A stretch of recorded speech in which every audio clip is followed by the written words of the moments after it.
سے ہمارے بعض مدرسوں میں کچھ ایسی کتابیں پڑھائی جا رہی ہیں جو 700 برس پہلے لکھی گئی تھیں، ابھی تک وہی پڑھائی جا رہی ہیں۔ ماشاء اللہ، چشم بددور، ایک صلوات پڑھ دیجئے محمد۔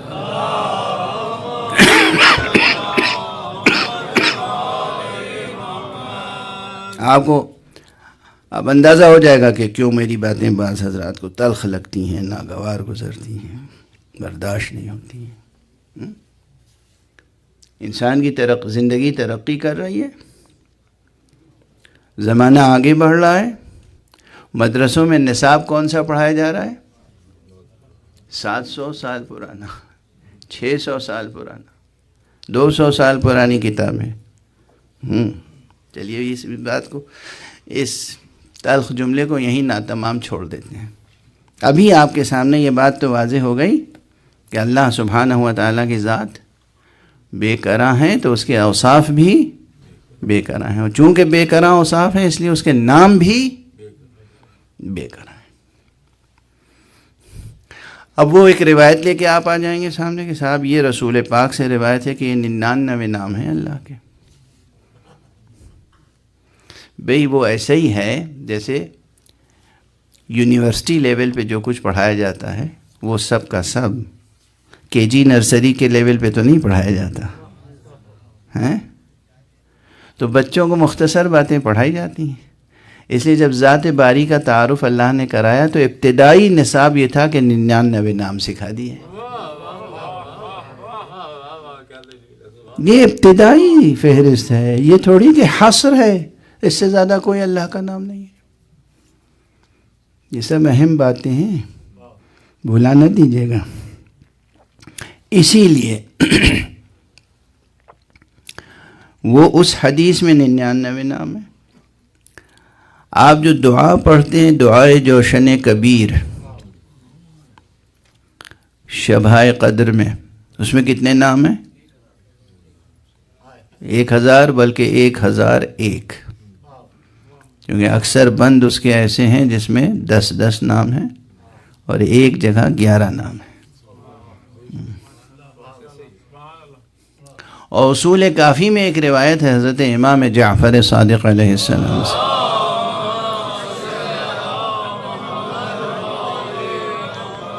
جس میں کسی نے پوچھا آقا سے کہ اللہ کے کتنے نام ہیں؟ تو آپ نے فرمایا اللہ کے تو 4000 نام ہیں۔ 99، 1000، 4000، اور یہ 4000 بھی بربنائے حصر نہیں ہے۔ یہ نہیں کہ بس اب یہ آخری عدد ہے، یہ تو 4000 محاورتاً اظہار کثرت اسما کے لیے ہے۔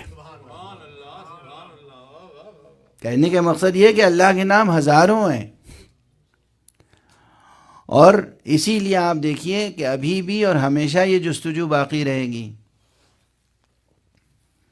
کہ ہر ایک کو یہ جستجو ہوتی ہے۔ سارے نام، ساری حدیثیں، ساری دعائیں، پورا قرآن سامنے ہے، پھر بھی خانقاہوں میں جا کے پیروں سے، مرشدوں سے پوچھتے ہیں اللہ کا اسم اعظم کیا ہے، وہ بتا دیجئے۔ ہے یہ جستجو یا نہیں؟ ہزاروں نام ہیں تیرے مگر پھر بھی یہ پرسش ہے، ہزاروں نام ہیں تیرے مگر پھر بھی یہ پرسش ہے، جسے سب سے چھپا رکھا ہے وہ کیا نام ہے ساقی۔ صلوات پڑھ دیجئے محمد وعلیہ۔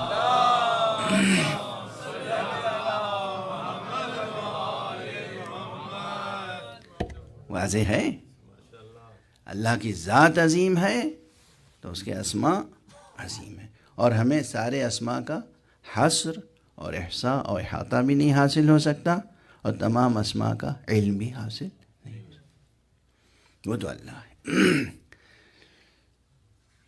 مخلوقات میں بھی گوناگونی ہے صفات کی،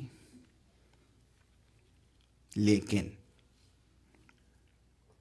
جن ہستیوں کو اللہ نے اپنا مظہر بنایا ہو ان میں کتنے صفات ہوں گے؟ اور جب یہ تسلیم شدہ ہے کہ یقیناً ان میں بھی صفات کی کثرت ہوگی تو اگر صفات کی کثرت ہوگی تو اسماء کی بھی کثرت ہوگی،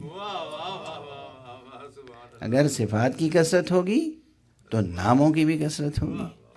تو اس لیے نہ محمد کا نام صرف ایک ہے، نہ علی کا نام صرف ایک ہے، نہ زہرا کا نام صرف ایک ہے، ان کے کتنے نام ہیں یہ ہم بتا نہیں سکتے۔ ایک صلوات پڑھ دیجئے محمد والا، اللہم صل علی محمد۔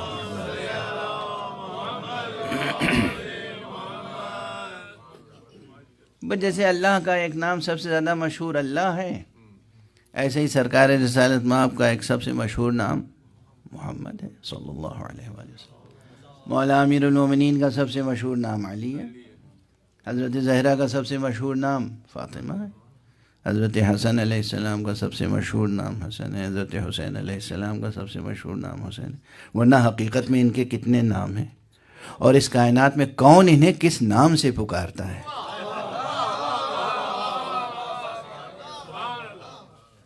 زمین والے کس نام سے پکارتے ہیں، آسمان والے کس نام سے پکارتے ہیں،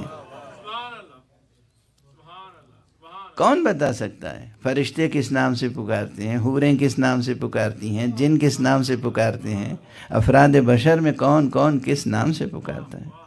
فاطمہ کے نام بہت ہیں، اور خود قرآن مجید میں بہت ہیں، کہیں کوثر آپ کا نام ہے، کہیں لیلۃ القدر آپ کا نام ہے، متعدد اسماء ہیں۔ اور وہ تمام اسماء جو معصوم کرداروں کے لیے مشترک ہیں وہ سب بھی جناب زہرا پہ صادق آتے ہیں، یعنی جس طرح علی صراط مستقیم ہے فاطمہ صراط مستقیم ہے، جس طرح علی کی ذات گرامی صراط مستقیم ہے اسی طرح فاطمہ صراط مستقیم۔ تو ان کے